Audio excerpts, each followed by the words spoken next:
بسم اللہ الرحمن الرحیم۔ زندگی بدل دینے والی روحانی دستی۔ کہتے ہیں کہ انصاف کا جس قدر زیادہ بول بالا ہو وہ ملک اتنا ہی زیادہ امن، سلامتی اور خوشحالی کی طرف گامزن ہوتا ہے۔ جس ملک میں انصاف کے جتنے کڑے اصول ہوتے ہیں اور انصاف کو جتنی زیادہ پاسداری اور پابندی کے ساتھ سر انجام دیا جاتا ہے، اس ملک کی رعایا اتنی زیادہ مطمئن اور اتنی ہی زیادہ خوشحال ہو جاتی ہے۔ یہی وجہ ہے کہ دین اسلام کے زرعی اصولوں کے اندر عدالت یعنی انصاف کا ترازو، انصاف کا معیار سب سے بلند رکھا گیا ہے۔ انصاف کے معاملے میں کسی بھی چیز پر کوئی کمپرومائز یا سمجھوتا نہیں کیا جاتا، اور ہمارے سامنے آقا علیہ الصلوۃ والسلام کی زندگی سے متعلق بے شمار واقعات موجود ہیں کہ جس میں آپ نے انصاف کو کس طرح عام کر دکھایا، اور حضور علیہ الصلوۃ والسلام کا وہ واقعہ تو تقریباً ہر مسلمان جانتا ہی ہے۔ حجت الوداع کے موقع پر حضور علیہ الصلوۃ والسلام نے یہ ارشاد فرمایا تھا، جس حدیث پاک کا مفہوم ہے کہ اگر کسی کا مجھ پر کوئی قرض ہو، کسی کا مجھ پر کوئی بدلہ ہو، تو میں تمہیں اجازت دیتا ہوں کہ وہ بدلہ لے لے۔ اور اس پر ایک صحابی نے آقا علیہ الصلوۃ والسلام سے بدلہ لینے کا ارادہ کیا تھا۔ یہ ایک مفصل قصہ ہے، مگر کہنے کا مطلب یہ ہے کہ اسلام کے اندر جو انصاف کا معیار ہے وہ یہ ہے کہ خود اللہ کے نبی بھی خود کو انصاف کے لیے پیش کرتے ہیں۔ اسی طرح آپ کے بعد آپ کے صحابہ نے اس مثال کو قائم رکھا اور اپنے علم و عمل سے اس پر کاربند رہے۔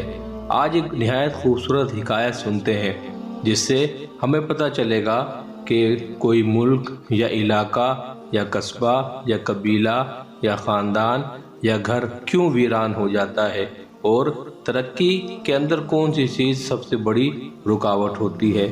بڑھتے ہیں اس خوبصورت اور انوکھی روایت کی طرف۔ اس اہم موضوع پر اہم گفتگو چلتی رہے گی۔ اگر آپ ہمارے چینل پر نئے ہیں تو ہمارے چینل کو سبسکرائب کر دیجئے، بیل آئیکن کو ضرور پریس کیجئے تاکہ ہماری ہر نئی آنے والی ویڈیو آپ کو بر وقت حاصل ہو سکے۔ کہتے ہیں کہ ایک طوطا طوطی کا گزر ایک ویرانے سے ہوا۔ ویرانی دیکھ کر طوطی نے طوطے سے پوچھا، کس قدر ویران گاؤں ہے؟ طوطے نے کہا، لگتا ہے یہاں کسی الو کا گزر ہوا ہے۔ جس وقت طوطا طوطی باتیں کر رہے تھے، عین اس وقت ایک الو بھی وہاں سے گزر رہا تھا۔ اس نے طوطے کی بات سنی اور وہاں رک کر ان سے مخاطب ہو کر بولا، تم لوگ اس گاؤں میں مسافر لگتے ہو، آج رات تم لوگ میرے مہمان بن جاؤ، میرے ساتھ کھانا کھاؤ۔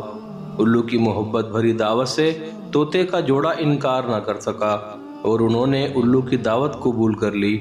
کھانا کھا کر جب انہوں نے رخصت ہونے کی اجازت چاہی تو الو نے طوطی کا ہاتھ پکڑ لیا اور کہا، تم کہاں جا رہی ہو؟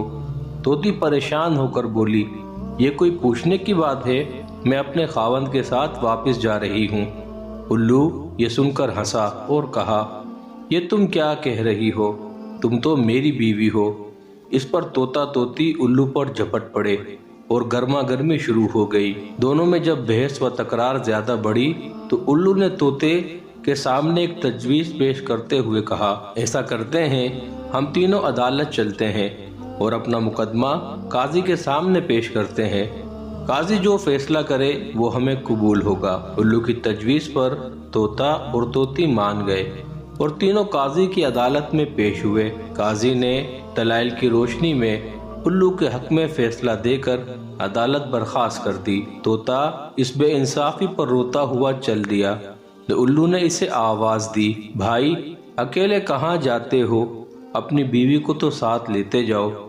طوطے نے حیرانی سے الو کی طرف دیکھا اور بولا، اب کیوں میرے زخموں پر نمک چھڑکتے ہو؟ یہ اب میری بیوی کہاں ہے؟